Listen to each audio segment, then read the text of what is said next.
Vivimos en un mundo desigual. Es evidente que existen distintos grados de desarrollo entre las distintas regiones del planeta e incluso dentro de los países que llamamos desarrollados hay cada vez más desigualdad, digamos, interna.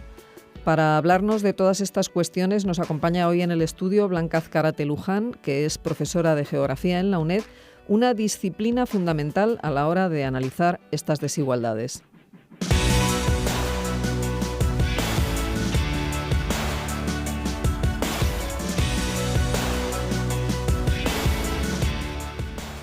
Blanca, muy buenos días y bienvenida a Sin Distancias. Buenos días. Bueno, la asignatura de Geografía de los Grandes Espacios Mundiales es una asignatura que puede ayudarnos a comprender las desigualdades del planeta, la brecha que existe entre esos dos mundos, el primer mundo y el tercer mundo, o el mundo no desarrollado, ¿no? Pues sí, efectivamente, porque nosotros en esta asignatura de los grandes espacios mundiales fundamentalmente lo que perseguimos es que se entienda cómo se organiza el territorio, sus problemáticas más relevantes. Y para comprender esta organización del territorio, abordamos los factores de organización espacial y siempre desde una perspectiva regional. Incorporamos en su análisis también fenómenos tan importantes como son los cambios económicos y los cambios políticos del mundo actual. De este modo, además de los aspectos naturales que, por supuesto, condicionan la actividad económica o la distribución de la población, tenemos en cuenta los distintos indicadores y factores que explican la desigualdad del planeta. Indicadores como pueden ser el desarrollo industrial, el fuerte proceso de urbanización, con la consiguiente crisis del mundo rural, la interdependencia que existe dentro de las economías nacionales y sin olvidar también la diversidad de pueblos que conviven en estos espacios.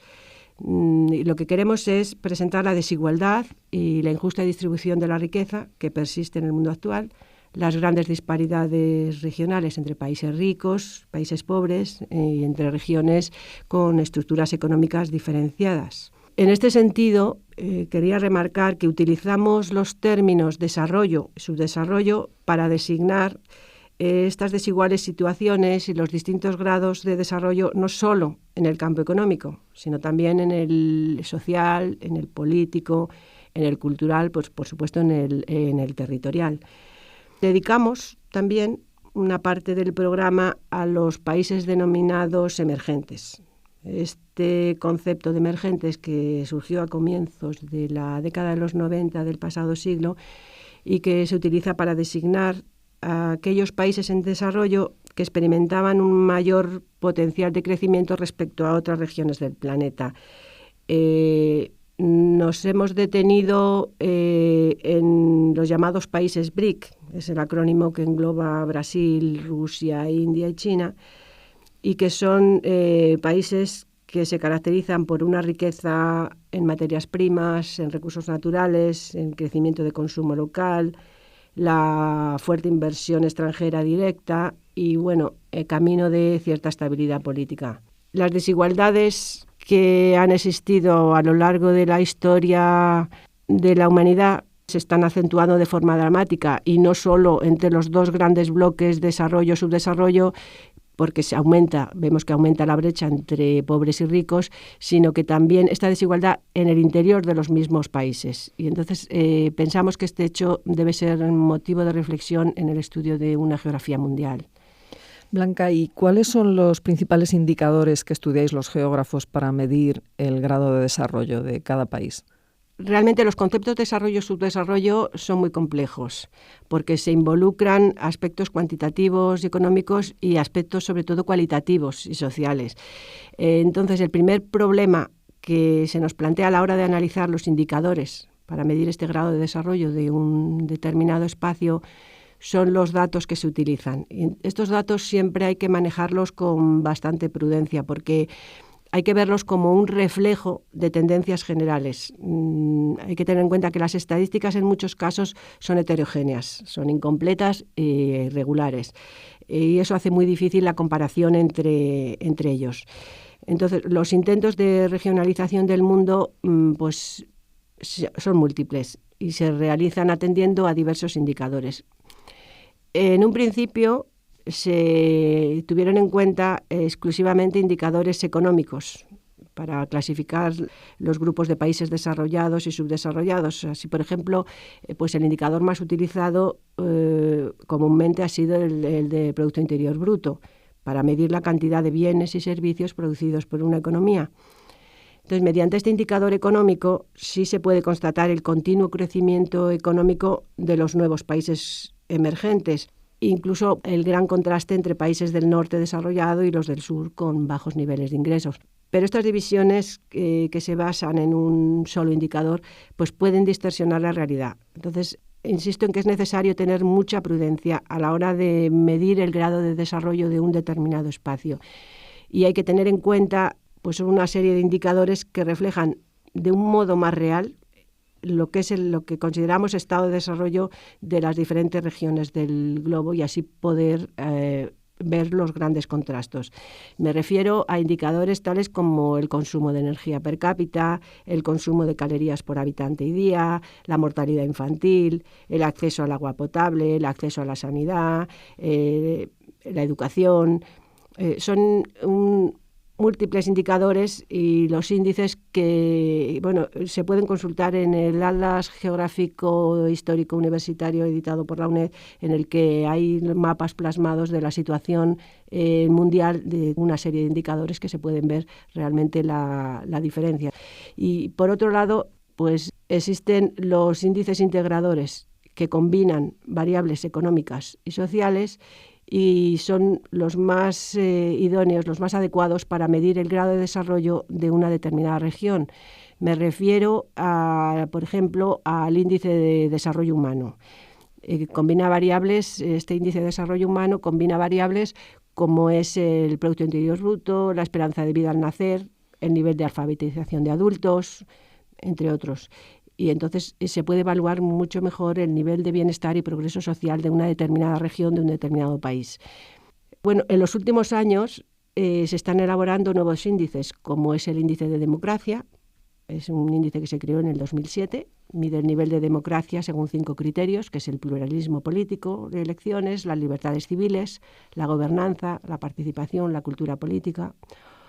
Otro índice es el de vulnerabilidad humana, que mide la fragilidad de cada región frente a los cambios climáticos, como qué regiones son más vulnerables a los desastres naturales. Dentro de este ámbito, el índice de viabilidad medioambiental, que mide la capacidad para proteger el medio ambiente, la gestión de los recursos naturales.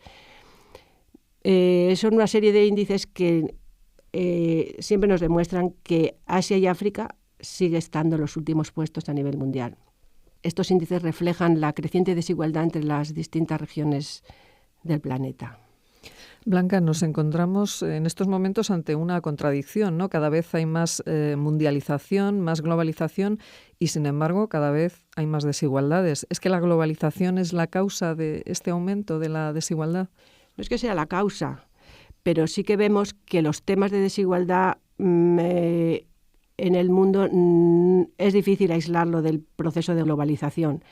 Es entendido como un proceso mediante el cual mercados y producciones de diferentes países se hacen cada vez más interdependientes y ha generado indudablemente un nuevo escenario en las relaciones internacionales y ha tenido unas consecuencias inevitables en el incremento de la desigualdad económica y social, lo que se refleja en un aumento de las diferencias a diferentes niveles. Las nuevas tecnologías de la información y la comunicación pues han actuado como destacados pilares de la globalización. Entonces, mediante estas nuevas tecnologías se ha permitido la transferencia de conocimientos, el acceso a múltiples servicios a precios reducidos, pues por ejemplo el desarrollo de Internet, el acceso prácticamente universal a las redes digitales, pues van a facilitar, van a permitir un desarrollo de la comunicación que hasta ahora era prácticamente desconocido, con lo cual en muchos ámbitos se puede conceder un papel positivo a la globalización, pero, y aquí hay un pero importante, hay que tener en cuenta que por regla general existe una tendencia a que los flujos de información tengan una tendencia a ser unidireccionales, es decir, de los países desarrollados del norte a los menos desarrollados del sur. Esto va a producir un peligro de lo que algunos autores han llamado McDonaldización de la cultura, es decir, a un monopolio cultural e informativo que puede convertirse en una nueva forma de dominación a través de los medios de comunicación. Entonces, las repercusiones que estos procesos llevan consigo, pues poseen también un carácter global. Pero la participación de los países del mundo subdesarrollado pues va a ser muy desigual. Se van a beneficiar fundamentalmente determinadas áreas, incluso dentro de estos países, lo que hace aumentar estas disparidades internas, no solo a nivel mundial, sino a nivel nacional. Entonces, el desarrollo va a tener una tendencia de concentrarse en determinadas regiones, tanto en los países industrializados como en los países en desarrollo. Y esta polarización pues, puede agravarse con el tiempo. Entonces, aunque es verdad que muchos países han logrado desprenderse del subdesarrollo, el número de países clasificados como muy pobres, sin duda alguna, ha disminuido. Pero el abismo que separa a ricos y pobres no deja de ampliarse. Es decir, los pobres cada vez van a seguir siendo más pobres y los ricos cada vez más ricos. Sí. ¿Y qué medidas crees que se podrían tomar para paliar esta desigualdad? Bueno, a nivel general, ya al comenzar este siglo, pues en la Asamblea General de las Naciones Unidas se celebró la Cumbre del Milenio para tratar este tema de la desigualdad. Se firmó lo que se denomina la Declaración del Milenio y allí 189 países se van a comprometer a alcanzar en el 2015 los denominados Objetivos de Desarrollo del Milenio, que se ha trabajado sobre ellos durante 15 años precisamente para paliar estas desigualdades. Había 8 objetivos fundamentales, pero entre los que se encuentran fundamentalmente reducir la pobreza extrema y el hambre a la mitad, reducir las enfermedades como puede ser la malaria, la tuberculosis, el SIDA, promover la igualdad de género, la autonomía de la mujer, reducir la mortalidad infantil o, por ejemplo, garantizar algo básico como es el acceso al agua y el saneamiento para el año que acabamos de terminar, del 2015. En estos 15 años, efectivamente, se ha logrado reducir la tasa de la pobreza. Así, si hace solo 2 décadas casi la mitad del mundo en desarrollo vivía en la extrema pobreza, el número de personas que viven ahora en esta situación pues se ha reducido en más de la mitad. En algunos ámbitos, por lo tanto, las condiciones de vida han mejorado en muchos países. Sin embargo, los resultados pues aún son débiles, son insuficientes y muchos de los objetivos no han sido alcanzados en el 2015. Y el incremento de las disparidades regionales entre los dos mundos continúa, afecta sobre todo a las regiones del África subsahariana y al Asia meridional. Y dentro de los países desarrollados, a la vez, los actuales recortes sociales están produciendo también un aumento de las desigualdades económicas. Los ingresos de las clases medias se ven reducidos, mientras que los más ricos siguen aumentando sus ingresos, con lo que existe el riesgo de una importante y clara fractura social también en el mundo occidental. Ante esta panorámica, el pasado noviembre se desarrollan los nuevos Objetivos de Desarrollo Sostenible para 2030. Se marcan 17 nuevos objetivos que se llaman los Objetivos de Desarrollo Sostenible y 169 metas que van a buscar erradicar la pobreza, erradicar el hambre en el mundo, combatir las desigualdades y promover la prosperidad al tiempo que proteger el medio ambiente de aquí a 2030. La Agenda 2030 abarca estas 3 dimensiones de sostenibilidad, que son la dimensión económica, la dimensión social y la dimensión medioambiental. Es una agenda ambiciosa.